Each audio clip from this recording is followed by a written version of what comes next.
All right, let's talk about something that I know has driven some of you crazy. You build an automation that seems super simple, like, say, syncing a folder's name to the files inside it, only to watch it fail in the most spectacular ways.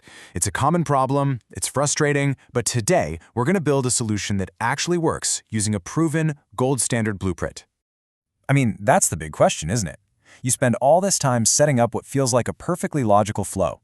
It works great on your first couple of tests, and you think you're a genius. Then you come back a week later, and it's a complete mess.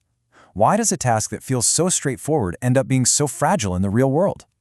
And I bet some of these look painfully familiar. You've got the classic infinite loop, where your flow triggers itself over and over and over again. Or maybe you've built one that works great on folders but completely ignores the files inside them.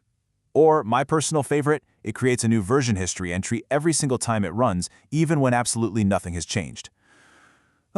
These are the little things that turn a great idea into a total maintenance nightmare.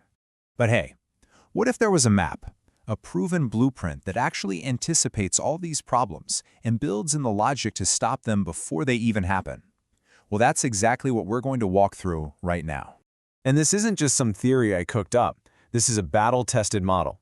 The goal here is to give you a structure that's so robust you can literally compare your own automations against it, line by line, to spot the weaknesses and build flows that are truly unbreakable. So, every great structure starts with a solid foundation, right? Same thing here. Before any of the fancy logic kicks in, we need these top-level actions in place. We set up the trigger, we get the specific changes that happened, we create a variable to hold the name, and then, and this is the most important part, we implement our first line of defense. We're calling this the loop shield, and its only job is to ask one simple question. Hey, did I cause this to run? If the flow sees that the only thing that changed was the very field it's designed to update, it knows it's about to start talking to itself in a circle. This one little check is the key to stopping that dreaded infinite loop cold. And here's the really brilliant part of this logic. If a loop is detected, we don't treat it as an error. The flow terminates, but it marks the status as succeeded. It's a clean, intentional stop.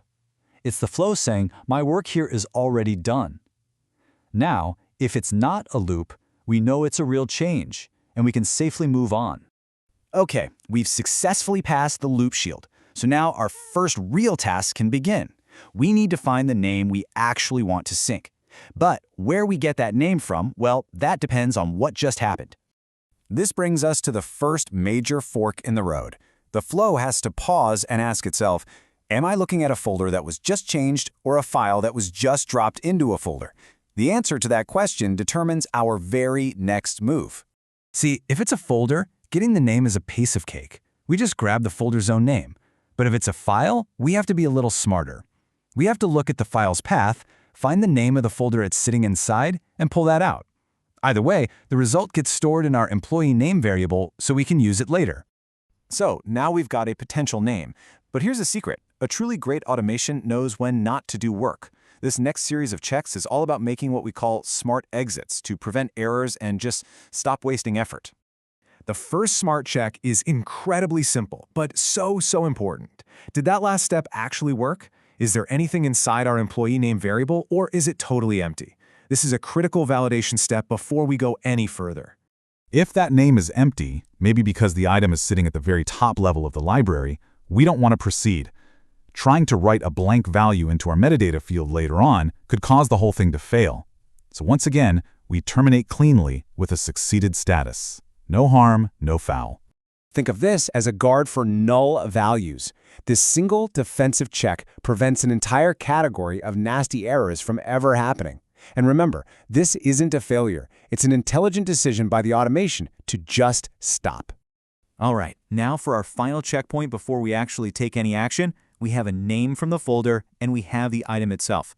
The next logical question has to be, does the item's metadata already match the folder name? This check is all about efficiency. We just compare the name we found with the name that's already sitting in the metadata field. If they match, well, then there is literally nothing for us to do. We make another smart exit, saving system resources and avoiding pointless work. And we call this our efficiency gate. Every single time you skip an unnecessary update, you're reducing the load on the system. And just as important, you're keeping your file's version history clean and meaningful. You only see entries when a real change actually happened. We've made it. We passed the loop shield, we found the name, we verified it's not empty, and we confirmed an update is actually needed. It's only now, after all those checkpoints, that we're finally ready to do the one thing we came here to do. But hold on, there's one final critical detail. Remember how we had to check if the item was a folder or a file to get the name? Well, guess what?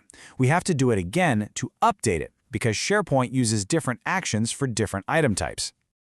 This perfectly mirrors our earlier logic. If we're working on a folder, we have to use the update item action. But if it's a file, we absolutely must use the update file properties action. Using the right one is essential, and this final check guarantees the correct action is taken every single time. And there you have it. By following this blueprint, you've created an automation that is truly robust. It will never get stuck in a loop. It handles both files and folders correctly, it's efficient and doesn't do pointless work, it's safe from those null value errors, and it's going to work reliably no matter how many thousands of items you throw at it. So, this really leaves us with a final thought.